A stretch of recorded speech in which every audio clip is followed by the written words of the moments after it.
10 পৰা 15 দিনৰ ভিতৰত ঘোষণা হ'ব আসু আৰু AJYCPৰ নতুন আঞ্চলিক ৰাজনৈতিক দলৰ নাম।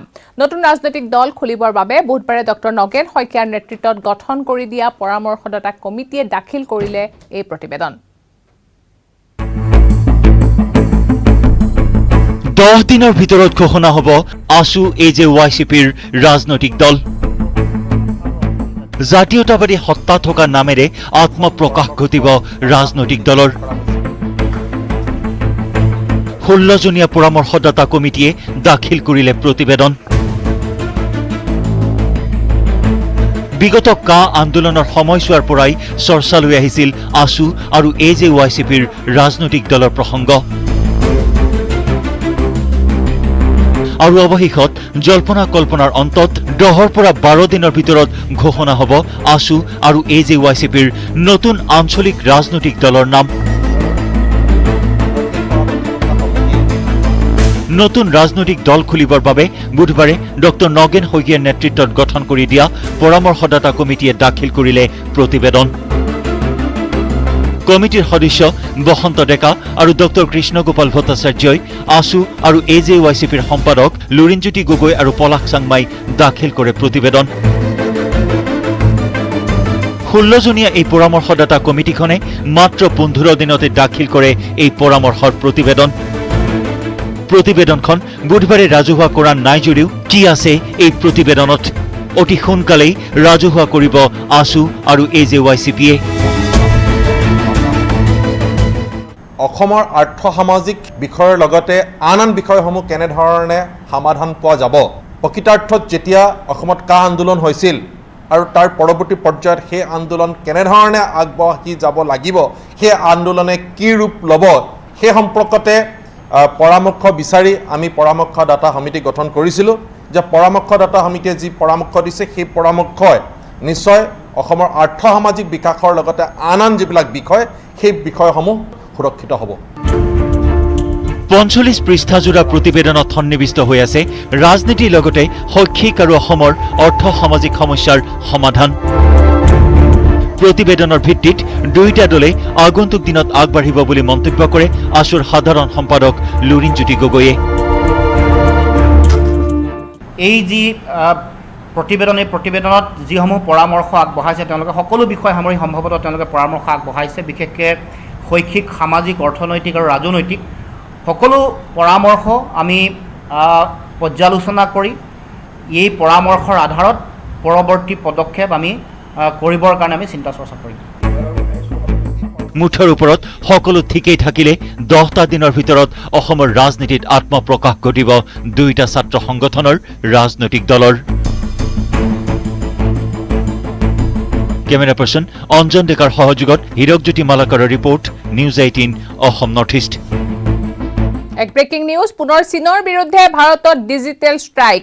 ভাৰতত নিষিদ্ধ হ'ল জনপ্ৰিয় গেমিং এপ পাবজি সহ মুঠ 118টা চাইনিজ এপ নিষিদ্ধ ঘোষণা। ভাৰত চৰকাৰে তথ্য আৰু প্ৰযুক্তি মন্ত্ৰণালয়ৰ গুৰুত্বপূৰ্ণ সিদ্ধান্ত।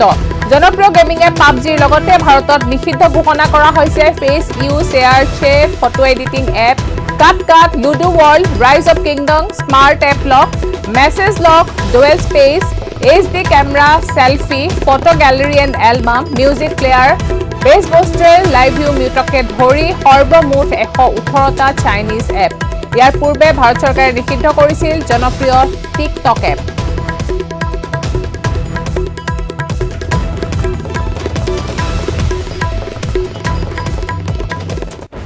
ৰাজ্যত দ্ৰুত হাৰত বৃদ্ধি পাইছে কৰোনা সংক্ৰমণ। 24 ঘণ্টাত 2684 জন নতুনকৈ আক্ৰান্ত হৈছে আৰু ৰাজ্যত মৃত্যুৰ সংখ্যা 315 জনলৈ বৃদ্ধি পাইছে। অক্সিজেন, ICU আৰু প্লাজমাৰ পৰ্যাপ্ত ব্যৱস্থা কৰিব নোৱাৰি উদ্বিগ্ন হৈছে ৰাজ্যিক স্বাস্থ্যমন্ত্ৰী পীয়ুষ হাজৰিকা। অসহায় ৰাজ্যৰ স্বাস্থ্য বিভাগৰ সন্মুখত বৃহৎ প্ৰত্যাহ্বান। কোভিডৰ সৈতে যুঁজিবলৈ বিভাগত ন অভাৱ। উদ্বিগ্ন ৰাজ্যিক স্বাস্থ্যমন্ত্ৰী পীয়ুষ হাজৰিকা। এতিয়া সকলোকে প্ৰাইভেট হস্পিটেলত যেহেতু কিছু চিকিৎসা ব্যয় বেছি, গতিকে গভৰ্ণমেণ্ট এষ্টাব্লিছমেণ্টলৈকে আহিব খোজে। আমি এতিয়া কোভিড কেয়াৰ চেণ্টাৰৰ পৰা কোভিড ট্ৰিটমেণ্ট চেণ্টাৰলৈকে আমি ৰূপান্তৰ কৰিব লাগিব, কাৰণ হস্পিটেল GMCH বা MMCHত ইমান চিট নাই। গতিকে কোভিড চেণ্টাৰসমূহতো আমি মাইল্ড বা মডাৰেট ট্ৰিটমেণ্ট দিব লাগিব, তাৰ কাৰণে ব্যৱস্থা কৰিবলৈ বাধ্য হৈছোঁ। ৰাজ্যত আৰু অধিক ভয়ংকৰ ৰূপ ল'ব নেকি কোভিড মহামাৰীয়ে? ইতিমধ্যে ৩০ শতাধিক কোভিড আক্ৰান্তই হেৰুৱালে প্ৰাণ। তাৰ পাছতো নিতৌ বৃদ্ধি পাইছে আক্ৰান্তৰ সংখ্যা, যাক লৈ ক্ৰমাৎ বৃদ্ধি পাইছে দুশ্চিন্তা। কিয়নো অধিক আক্ৰান্তক পৰ্যাপ্ত সুবিধা দিয়াত বাধাৰ সন্মুখীন হৈছে স্বাস্থ্য বিভাগ। স্বাস্থ্য খণ্ডত অভাৱ ঘটিছে অক্সিজেন, ICU। অক্সিজেনৰ ডেফিনেটলি নাটনি হ'ব, কাৰণ এটা কথা মই কেইদিনমানৰ আগত কৈছোঁ যে আমাৰ ৮,৮০০ মানুহ আমি ট্ৰিটমেণ্ট কৰিছিলোঁ আগতে প্ৰি কোভিড পিৰিয়ডত, প্ৰি কোভিড। এতিয়া আমি ২৫,০০০ মানুহক একেলগে ট্ৰিটমেণ্ট কৰিছোঁ। কোভিডৰ ২০,০০০ আৰু মিনিমাম ৫,০০০ অন্য বেমাৰত, মানে বেডত। আগতে যদি ৮,০০০ আছিলে বা ৮,৮০০ত ৭,০০০ মানুহ থাকে, ৮,৮০০টো ফুল নাথাকে, কাৰণ গাঁৱৰ হস্পিটেলবিলাক অলপ কম থাকে। তেতিয়া সেইখিনি মানুহৰ কাৰণে অসমত ছাফিচিয়েণ্ট গেছ আছিলে। এতিয়া আমি ২৫,০০০ পেচেণ্টক ট্ৰিটমেণ্ট কৰি আছোঁ, গতিকে ডেফিনেটলি গেছৰটো ক'ৰবাত সমস্যা হ'বই। ইফালে ব্যক্তিগত খণ্ডৰ হাস্পতালত প্লাজমা নাপাই বহু কোভিড আক্ৰান্তই হেৰুৱাইছে প্ৰাণ, কিয়নো একাংশ ব্যক্তিগত হাস্পতালে মজুত ৰাখিব নোৱাৰে প্লাজমা। যদি চৰকাৰী হাস্পতালৰ পৰা প্লাজমা আনিব বিচাৰে, তেন্তে আন এগৰাকী কোভিড আক্ৰান্তই প্লাজমা দান কৰাৰ ব্যৱস্থা নাই। যিসকল ব্যক্তিগত খণ্ডত চিকিৎসাধীন কোভিড ৰোগীয়ে প্লাজমা দানকাৰী বিচাৰিব পাৰে, তেওঁলোক বঞ্চিত হৈছে প্লাজমা লাভৰ পৰা। এনে ক্ষেত্ৰত বিকল্প নাই ৰাজ্যৰ স্বাস্থ্য মন্ত্ৰীৰ হাতত। মন্ত্ৰীৰ উত্তৰ, নিজৰ ঘৰতে সামগ্ৰী নাই, তেন্তে আনক কেনেকৈ সহায় কৰিম? মোৰ ঘৰত নাই, মই বেলেগৰ ঘৰত কেনেকৈ দিম? মোৰ তাতে অভাৱ আছে, মই আপোনাক কেনেকৈ দিম? উপায়টো নাই। আমিতো আমাৰ হস্পিটেলৰ প্ৰথমে চিন্তা কৰিব লাগিব। ফাৰ্ষ্ট আপুনি যদি প্ৰাইভেট হস্পিটেলেও ডেফিনেটলি অৰিহণা যোগাইছে, আমি প্ৰাইভেট হস্পিটেলকো সহায় কৰিবলৈকে সাজু। সেইকাৰণে আমি এণ্টিজেন কিট পৰ্যন্ত দিছোঁ। প্লাজমা আমাৰ হস্পিটেলত এভেইলেবল নহয়, প্ৰাইভেট হস্পিটেলত আমি দিয়াটো অসুবিধা আছে। গতিকে সেইটোতো আপোনালোকে এটা গণজাগৰণ সৃষ্টি কৰিব পাৰে, সকলোৱে যাতে প্লাজমা দিবলৈকে ওলাই আহে, প্ৰাইভেট হস্পিটেলসমূহেও যাতে প্লাজমা কালেকশ্যন কৰাৰ ব্যৱস্থা কৰে। সেই অসহায় মন্ত্ৰীৰ স্পষ্ট উত্তৰ, জনসাধাৰণে নিজক বচাবলৈ মাথোন সামাজিক দূৰত্ব, মাস্ক পৰিধান কৰক, কাৰণ ইয়াৰ বিকল্প নাই স্বাস্থ্য বিভাগৰ হাতত।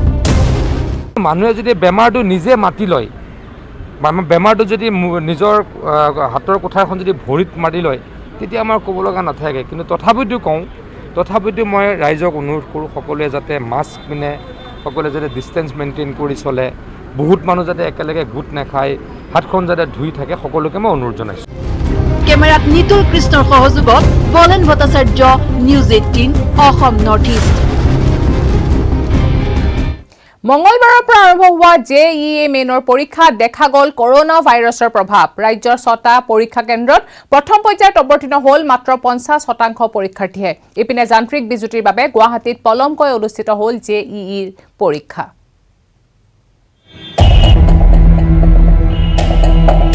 কোভিডৰ প্ৰভাৱ JEE পৰীক্ষাত। প্ৰথম দিনটোত ৰাজ্যত অৱতীৰ্ণ হ'ল কেৱল 50গৰাকী পৰীক্ষাৰ্থী। যান্ত্ৰিক বিজুতিৰ বাবে গুৱাহাটীত পলমকৈ হ'ল পৰীক্ষা। কোভিডৰ মাজতে আৰম্ভ হ'ল JEE পৰীক্ষা, আৰু JEE পৰীক্ষাৰ প্ৰথম দিনটোত অৱতীৰ্ণ হ'ল কেৱল 50% পৰীক্ষাৰ্থীয়ে। ইয়াৰে গুৱাহাটী চেণ্টাৰত অৱতীৰ্ণ হ'ল 600ৰ ভিতৰত কেৱল 200 পৰীক্ষাৰ্থী। পৰীক্ষাৰ্থীসমূহে পুৰণি মাস্কসমূহ আঁতৰাই পৰীক্ষা কেন্দ্ৰৰ মাস্ক পৰিধান কৰিয়ে প্ৰৱেশ কৰিব পাৰিব। হয়, প্ৰতিবাদৰ মাজতে মঙলবাৰৰ পৰা আৰম্ভ হোৱা JEE মেইন পৰীক্ষাত দেখা গ'ল COVID-19ৰ প্ৰভাৱ। ৰাজ্যৰ 6টাকৈ পৰীক্ষা কেন্দ্ৰত প্ৰথম পৰ্যায়ত অৱতীৰ্ণ হ'ল কেৱল 50% পৰীক্ষাৰ্থী। আবেদন কৰা বহু পৰীক্ষাৰ্থীয়ে কোভিডৰ বাবে অৱতীৰ্ণ নহ'ল পৰীক্ষাত। গুৱাহাটীৰ ই-কম টাৱাৰৰ আইন ডিজিটেল জোনত চলি থকা JEEৰ অনলাইন পৰীক্ষাৰ বাবে প্ৰথম পৰ্যায়ৰ বাবে পঞ্জীয়ন কৰিছিল 600 পৰীক্ষাৰ্থীয়ে। কিন্তু পৰীক্ষাত অৱতীৰ্ণ হয় কেৱল 260গৰাকী পৰীক্ষাৰ্থীহে। ঠিক একেদৰে দ্বিতীয় পৰ্যায়তো অৱতীৰ্ণ হৈছে 290গৰাকী পৰীক্ষাৰ্থী। এতিয়ালৈ হয়তো 60-70জনমান হ'ল। যোৱাকালিও আপোনাৰ টোটেল এটা শিফ্টত প্ৰথম শিফ্টত থাকিল 260জনমান, আৰু দ্বিতীয় শিফ্টত থাকে 295 নে 93 এনেকুৱা ধৰণৰ। ষ্টুডেণ্ট বহুত পৰিমাণে কম। একে পৰিস্থিতি যোৰহাট, ডিব্ৰুগড়, শিলচৰ আৰু তেজপুৰ পৰীক্ষা কেন্দ্ৰতো। পঞ্জীয়ন কৰাসকলৰ ভিতৰত 40% শিক্ষাৰ্থী অৱতীৰ্ণ হৈছে পৰীক্ষাত। এতিয়া শিক্ষাৰ্থীসকল তীব্ৰ প্ৰত্যাহ্বানৰ সন্মুখীন হৈছে NEET পৰীক্ষাৰ বাবে, কিয়নো 13 ছেপ্টেম্বৰ অনুষ্ঠিত হ'বলগীয়া NEET পৰীক্ষাত ৰাজ্যত অৱতীৰ্ণ হ'ব 33,000ৰো অধিক পৰীক্ষাৰ্থী। JEE মেইন পৰীক্ষাত ৰাজ্যৰ 6টা পৰীক্ষা কেন্দ্ৰত আবেদন 12,803 গৰাকী পৰীক্ষাৰ্থীৰ, কিন্তু 13 ছেপ্টেম্বৰত হ'বলগীয়া NEET পৰীক্ষাত অসমৰ 81টা পৰীক্ষা কেন্দ্ৰত অৱতীৰ্ণ হ'ব 30,311 গৰাকী পৰীক্ষাৰ্থী। কেমেৰা পাৰ্চন অঞ্জনৰ সৈতে হাজাৰৰ পৰা ধ্ৰুৱজ্যোতি কলিতা আৰু Hirakjyoti Malakar, news 18 Assam north east. গ্ৰীষ্মকালীন অধিৱেশনৰ তৃতীয় দিনত বিধানসভাত গৃহীত হ'ল 10খনকৈ বিধেয়ক। বিধানসভাত গৃহীত হোৱা 10খন বিধেয়কৰ ভিতৰত আছে 2খন অতি গুৰুত্বপূৰ্ণ বিধেয়ক। এই 2 বিধেয়কক লৈ সদনত অধ্যক্ষ আৰু মুখ্যমন্ত্ৰীয়ে ধন্যবাদ জ্ঞাপন কৰে দুজনকৈ মন্ত্ৰীক। এখন নহয়, দুখন নহয়, অসম বিধানসভাৰ মজিয়াত বুধবাৰে 10খনকৈ বিধেয়ক গৃহীত হ'ল। এই 10খন বিধেয়কৰ ভিতৰত 2খন বিধেয়ক অতি উল্লেখনীয়। সদনত গৃহীত হ'ল শিক্ষামন্ত্ৰী ডক্টৰ হিমন্ত বিশ্ব শৰ্মাই উত্থাপন কৰা সতীসাধনী ৰাজ্যিক বিশ্ববিদ্যালয় বিধেয়কখন। এই বিধেয়কখন গৃহীত হোৱাৰ লগে লগে অধ্যক্ষ হিতেন্দ্ৰনাথ গোস্বামীয়ে শিক্ষামন্ত্ৰী ডক্টৰ শৰ্মাক ধন্যবাদ জনায়। প্ৰস্তাৱটো হৈছে দ্য বীৰাংগনা সতী সাধনী ৰাজ্যিক বিশ্ববিদ্যালয় বিল 2020 বি পাষ্ট। যিসকল ইয়াৰ সপক্ষে আছে কওক হয়, যিসকল বিপক্ষে আছে কওক নহয়। মই ভাবোঁ হয় সপক্ষে প্ৰস্তাৱ পাৰিত হৈছে আৰু এই বিধেয়কখনো পাৰিত কৰা হ'ল বুলি ঘোষণা কৰিছোঁ। এটা কথা শুনি ভাল লাগিলে শিক্ষামন্ত্ৰীৰ পৰা, যে আমি আগতে বিদেশলৈ গ'লে আমেৰিকাত আমি বায়'লজিও পঢ়ে, আকৌ এইফালে বিজনেছ মেনেজমেণ্টটো পঢ়ে। আমি বোলো কেনেকৈ পঢ়ে, এতিয়া আমাৰ দেশত এইটো আহি গ'ল। গতিকে এইটো এটা মাল্টি ডিচিপ্লিনেৰীটো ফাৰ্ষ্ট ইনষ্টিটিউট হ'ব। সেইফালৰ পৰা সতী সাধনীৰ নামতো হৈছে আৰু এটা নতুন এটা মানে দিশ এডুকেশ্যনত মুকলি কৰিব এখন বিশ্ববিদ্যালয়। মই সেইকাৰণে শুনি ভাল লাগিলে। এটা যিটো সময়ত আমি আচহুৱা বুলি ভাবিছিলোঁ। ইফালে সদনত গৃহীত হয় আনখন গুৰুত্বপূৰ্ণ বিধেয়ক, the Assam heritage protection, preservation, conservation and maintenance bill 2020। এই ঐতিহ্য ক্ষেত্ৰ সংৰক্ষণৰ বিধেয়কখন গৃহীত হোৱাৰ পিছত মুখ্যমন্ত্ৰী সৰ্বানন্দ সোণোৱালে এক বিবৃতি প্ৰদান কৰে সদনত। সতীসাধনী ৰাজ্যিক বিশ্ববিদ্যালয় আৰু ঐতিহ্য ক্ষেত্ৰ সংৰক্ষণ বিধেয়ক গৃহীত কৰাত সদনক আৰু সকলো সদস্যক ধন্যবাদ জনায় মুখ্যমন্ত্ৰী সোণোৱালে। এই 2খন বিলৰ সন্দৰ্ভত যিখিনি আপোনালোকে ঐতিহাসিক পদক্ষেপ গ্ৰহণ কৰিলে, অসমৰ ৰাইজে এই কথা মনত ৰাখিব। আমি সদায় অসমীয়া জাতিৰ অস্তিত্বৰ কথা কৈ আহিছোঁ। মাটি ভেটি, কৃষ্টি সংস্কৃতি, ভাষা সাহিত্য ঐতিহ্য ৰক্ষা কৰি অসমৰ জাতীয় অস্তিত্ব ৰক্ষা কৰাৰ যি সংকল্প এই সদনে গ্ৰহণ কৰি আহিছিল, আজি এই সংকল্প সম্পূৰ্ণ কৰাৰ দিশত 2খন বিলে আগন্তুক দিনত উল্লেখযোগ্য ভূমিকা পালন কৰিব। গতিকে সেইবাবে মই পুনৰবাৰ প্ৰতিগৰাকী বিধায়কক আন্তৰিকতাৰে ধন্যবাদ জনাইছোঁ আৰু মাননীয় অধ্যক্ষ ডাঙৰীয়া। কেমেৰা পাৰ্চন প্ৰভাস আৰু নিতুলৰ সৈতে Biju Kumar Deka, news 18 Assam north east. দিনটোৰ শিৰোনামত আৰু আছে খবৰ, কিন্তু তাৰ আগতে লৈছে এটা সৰু বিৰতি। ঘূৰি আহিছোঁ বাতৰি বাছলৈ।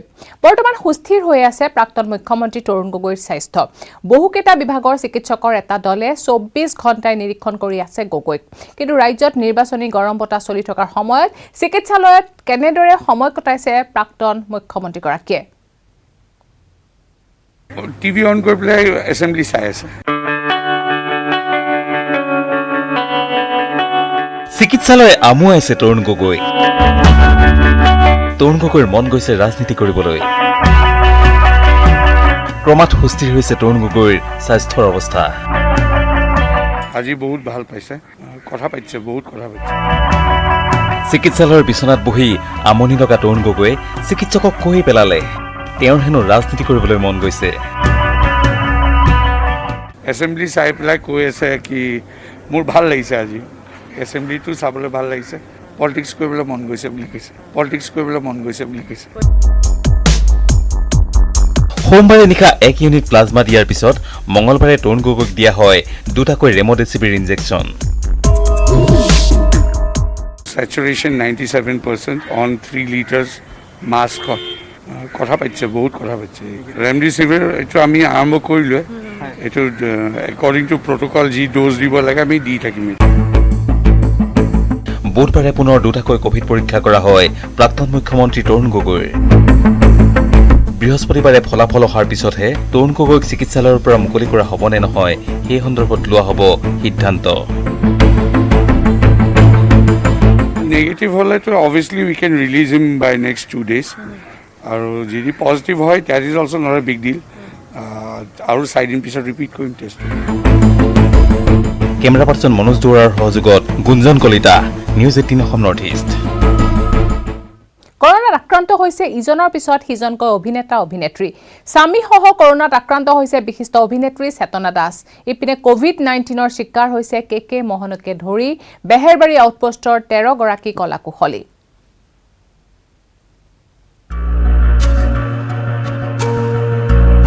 ৰাজ্যত ভয়ানক হাৰত বৃদ্ধি পাইছে COVID-19ৰ সংক্ৰমণ। COVID-19ত আক্ৰান্ত হৈছে ইজনৰ পাছত সিজন অসমীয়া ছবি জগতৰ কলাকুশলী। COVID-19ৰ শিকাৰ হ'ল ৰাজ্যৰ বিশিষ্ট অভিনেত্ৰী চেতনা দাস আৰু স্বামী বিমল দাস। 27 আগষ্টত বিমল দাসৰ দেহত কৰোনাৰ অৱস্থিতি ধৰা পৰাৰ পিছতে 28 আগষ্টৰ দিনা চেতনা দাসৰ দেহতো ধৰা পৰে কৰোনাৰ অৱস্থিতি। পিছত দুয়োকে গুৱাহাটী মহানগৰীৰ GNRC হাস্পতালত ভৰ্তি কৰোৱা হয়। প্ৰথম অৱস্থাত দুয়োৰে স্বাস্থ্য সুস্থিৰ হৈ আছিল যদিও বুধবাৰে চেতনা দাসৰ স্বামী বিমল দাস হঠাতে অসুস্থ হৈ পৰে। শেহতীয়াকৈ প্লাজমা থেৰাপি দিয়া হৈছে যদিও তেওঁৰ স্বাস্থ্য বৰ্তমানেও সংকটমুক্ত নহয় বুলি সদৰি কৰিছে চিকিৎসকে। আনহাতে চেতনা দাসৰ স্বাস্থ্যৰ অৱস্থা সুস্থিৰ যদিও তেওঁক GNRCৰ পৰা গুৱাহাটী চিকিৎসা মহাবিদ্যালয়লৈ স্থানান্তৰ কৰা হৈছে। She is also very fine on room air 96% saturation. সেইটো ইটস নৰ্মেল, একদম নৰ্মেল, ভাল 96% ইন room air. কালি নিশা বহুত কিবা অলপ বেয়া হৈছিল তেওঁৰ যিহেতু লৈ হ'ল GMC লৈ। নাই এনেকুৱা কোনো কথা নাই, এনেকুৱা কথা নাই। এনে ইয়াতে obviously family members wanted, government wanted, ইয়াতে আমাৰ অবজাৰ্ভেশ্যন ভাল হয়। So' that is a main reason why she has been shifted here. ইফালে বেহাৰবাৰী আউটপোষ্ট নামৰ টেলিভিছন ধাৰাবাহিকখনৰ 13 জনকৈ কলাকুশলীৰ দেহত কোভিড পজিটিভ পোৱা গৈছে। আক্ৰান্তসকলৰ মাজত আছে প্ৰচুৰভাৱে জনপ্ৰিয় হৈ পৰা কৌতুক অভিনেতা কে আৰু মোহনো। বৰ্তমান আটাইকেইজন সুন্দৰপুৰ স্থিত শ্বুটিং স্থলীতে কোৱাৰেণ্টাইন হৈ আছে। Bureau report, news 18 Assam north east. সমাগত শাৰদীয় দুৰ্গোৎসৱ। এইবাৰ দুৰ্গা পূজাৰ মাদকতাক যেন গ্ৰাস কৰিব ওলাইছে কৰোনা মহামাৰীয়ে, কিয়নো পূৰ্বৰ দৰে এইবাৰ দুৰ্গা পূজাত নাথাকিব কোনো জাকজমকতা।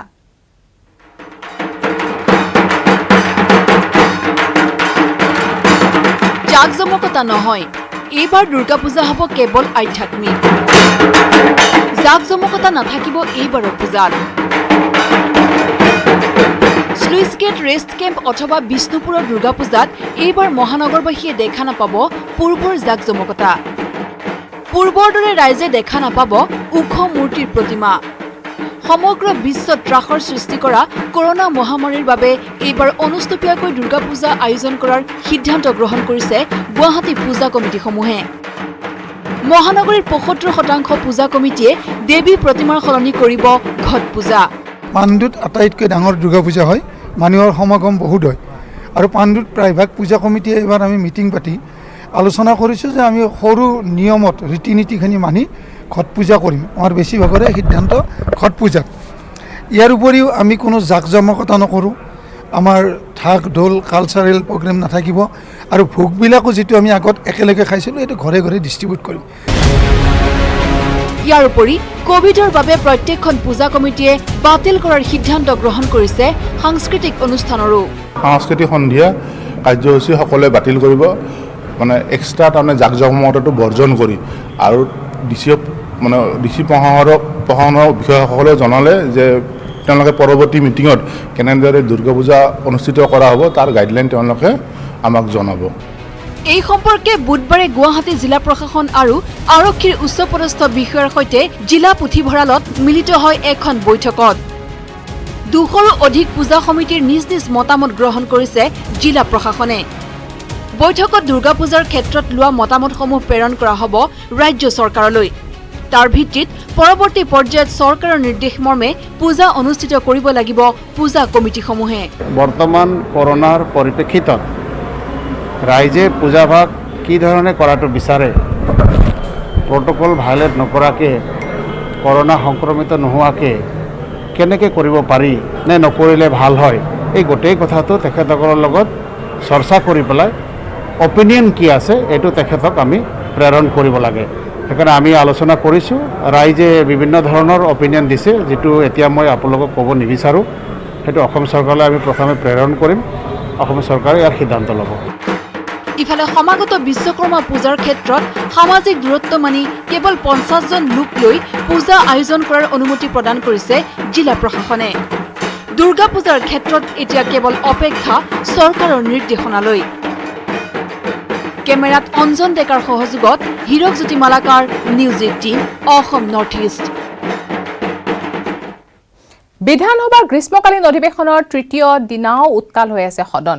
বিৰোধীয়ে অসংগঠিত শ্ৰমিকৰ নামত চৰকাৰে দিয়া সাহায্যৰ খতিয়ান বিচাৰোতে বিব্ৰত হৈ পৰে শ্ৰম মন্ত্ৰী সঞ্জয় কিষাণ। ইপিনে মন্ত্ৰীয়ে চালে বেৰে কোবোৱা উত্তৰ দিয়াৰ অভিযোগ উত্থাপন কৰিছে ক্ষুব্ধ কংগ্ৰেছী বিধায়কে।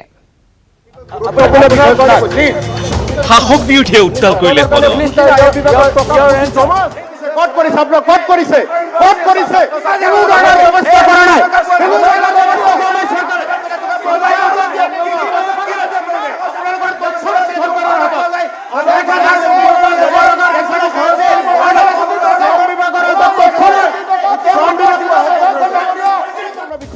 এয়া বুধবাৰৰ হুলস্থুলীয়া পৰিৱেশ।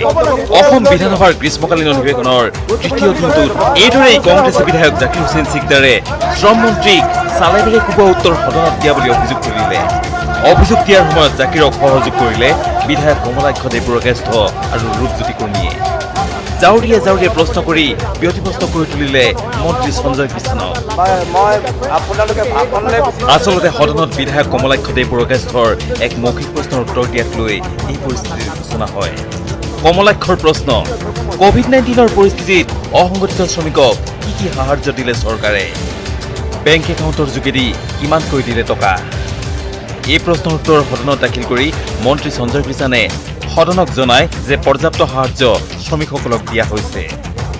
বেংক একাউণ্টৰ যোগেদি 2 লাখ শ্ৰমিকক 2000কৈ টকা দিয়া বুলি অৱগত কৰে মন্ত্ৰীয়ে। পিছে অসমলৈ কিমান শ্ৰমিক উভতি আহিল? এই প্ৰশ্নৰ উত্তৰ নাই মন্ত্ৰীৰ হাতত। সেই সদনত মন্ত্ৰীয়ে ক'লে, লকডাউনৰ কাৰণে 1000 কোটি টকা জমা আছে, তথাপি কাম কৰিব পৰা নাই। আৰু সাপ্লিমেণ্টাৰী গুৰুত্বপূৰ্ণ বিষয় মিনিষ্টাৰ আপোনাৰ বিষয়ত মিনিষ্টাৰ উত্তৰ দিব। গুৰুত্বপূৰ্ণ বিষয় আলোচনা হ'ব লাগে। যদি সময় পাই মই গোটেইখিনি গাই দিব পাৰো যে আমি কি কি শিতানত আমি পইচা খৰচ কৰিছো, আৰু সেইকাৰণে কৈছো যে শ্ৰমিকসকল সঁচাকে তেওঁলোকে নাজানে, আমি কিন্তু চেষ্টা কৰিছো। যোৱা দিনবিলাকত অধ্যক্ষ ডাঙৰীয়া এই অফিচবিলাক একেবাৰে মৃত্যুপ্ৰায় অৱস্থা আছিলে। আমি BOCW আণ্ডাৰত এতিয়া আমি ৰেজিষ্ট্ৰেশ্যন কৰিছোঁ, তাত কম্পিউটাৰৰ ব্যৱস্থা কৰিছোঁ, লেবাৰ অফিচাৰসকলক গাড়ীৰ ব্যৱস্থা কৰিছোঁ যাতে অফিচবিলাক সক্ৰিয় হয়। মন্ত্ৰীয়ে ক'লে, চৰকাৰৰ হাতত পৰ্যাপ্ত টকা আছে, শ্ৰমিকক দিব সাহায্য। কিন্তু মন্ত্ৰীৰ উত্তৰত সন্তুষ্ট নহ'ল বিৰোধী বিধায়কসকল। একেলগে মন্ত্ৰী সঞ্জয় কিষাণক দিলে এজাউৰি। ক'ত কৰিছে আপোনাক, ক'ত কৰিছে, ক'ত কৰিছে, ব্যৱস্থা কৰা নাই।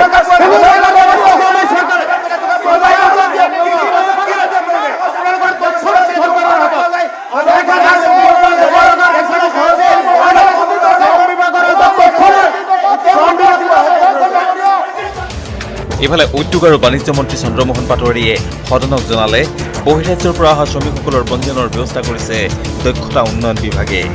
প্ৰায় 2 লাখ এনে শ্ৰমিকক দিয়া হ'ব প্ৰশিক্ষণ।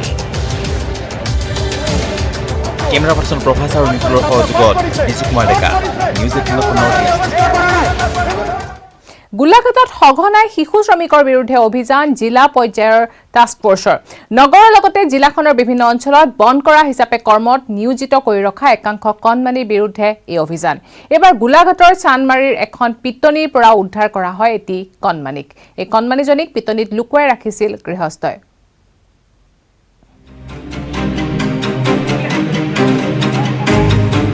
পিটনিৰ মাজত বন্ধ কৰা ছোৱালী। গৃহস্থই পিটনিৰ মাজত লুকুৱাই ৰাখিছিল বন্ধ কৰা ছোৱালীক। গোলাঘাট নগৰৰ চানমাৰীৰ ঘটনা।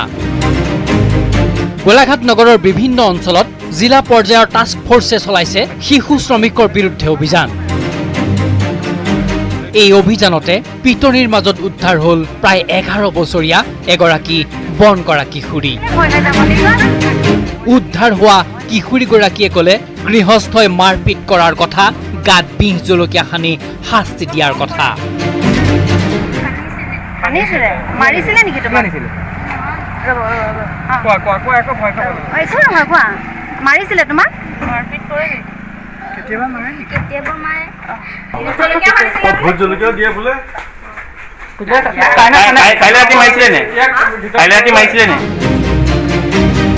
গৃহস্থৰ নিৰ্যাতনৰ বলি হোৱা এইগৰাকী কিশোৰী বন কৰা ছোৱালী হিচাপে আছিল গোলাঘাট নগৰৰে চানমাৰীৰ গিৰিজ গগৈৰ ঘৰত।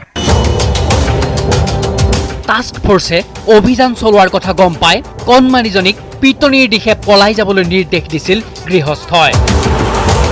অভিযানকাৰী দলটোক মিছা কথা কৈ ঘূৰাই পঠাইছিল গিৰিজ গগৈৰ পৰিয়ালে।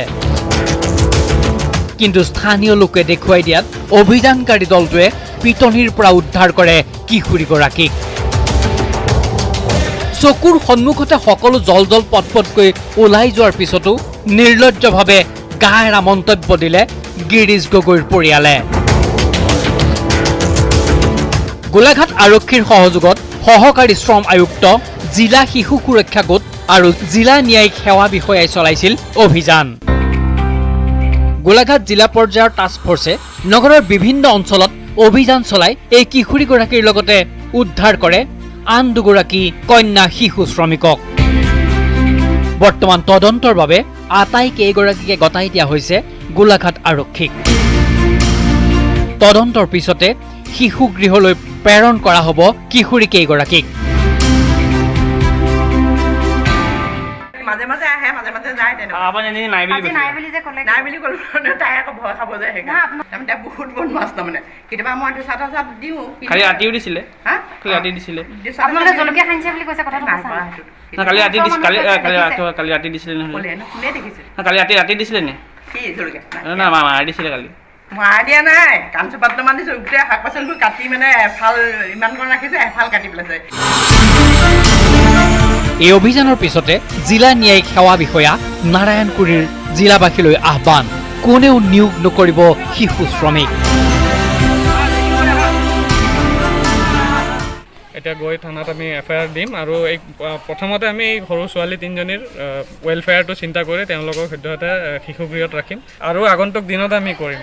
আৰু ইয়াৰ দ্বাৰা আপোনালোকৰ জৰিয়তে আমি গোলাঘাটবাসী ৰাইজক জনাই দিছোঁ যে এনেকুৱা যাতে কোনো মানুহে নকৰে, কোনো শিশুক যাতে নিজৰ ঘৰত নাৰাখে। কাৰণ এতিয়া আমাৰ ডিষ্ট্ৰিক্ট টাস্ক ফৰ্চৰ এনেকুৱা কিবা খবৰ আহিলেই আমি খবৰ পাওঁ নাপাওঁ আমি মানুহৰ ঘৰে ঘৰে ভিজিট কৰিমেই। আৰু পিটনিৰ মাজত কিশোৰীগৰাকী উদ্ধাৰ হোৱা ঘটনাই পোহৰলৈ আনিছে বন কৰা শিশু শ্ৰমিকৰ ক্ষেত্ৰত কিমান নিৰ্দয় হ'ব পাৰে গৃহস্থ। গোলাঘাটৰ পৰা ইউনিছ আলীৰ report, news 18 Assam north east. চোৰক মূৰে পালে, আৰক্ষীৰ ধন দাবীৰ দৃশ্য বন্দী হৈ ৰল গোপন কেমেৰাত। আজাৰা থানাৰ নেতৃত্বত পাটগাঁও পেপচি দ্বীপৰ বিলত বলেৰো পিকআপ ভানৰ পৰা অবৈধভাৱে ধন সংগ্ৰহ কৰিছিল আৰক্ষীয়ে। উপায়ন্তৰ হৈ ভুক্তভোগী চালকে কৰিলে ধন লোৱাৰ গোপন ভিডিঅ' ৰেকৰ্ডিং। কিবা এটা মিলামিলি কৰি দিওঁ। 200 কৰিয়ে দিছোঁ। আমাৰ দেৰি হৈ আছে। ঠিক আছে তাৰমানে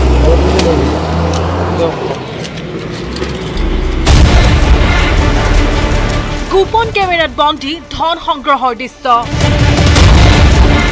খুদ আজাৰা থানাৰ নেতৃত্বতে অবৈধ ধন সংগ্ৰহ চলাৰ বিস্ফোৰক অভিযোগ ভুক্তভোগীৰ।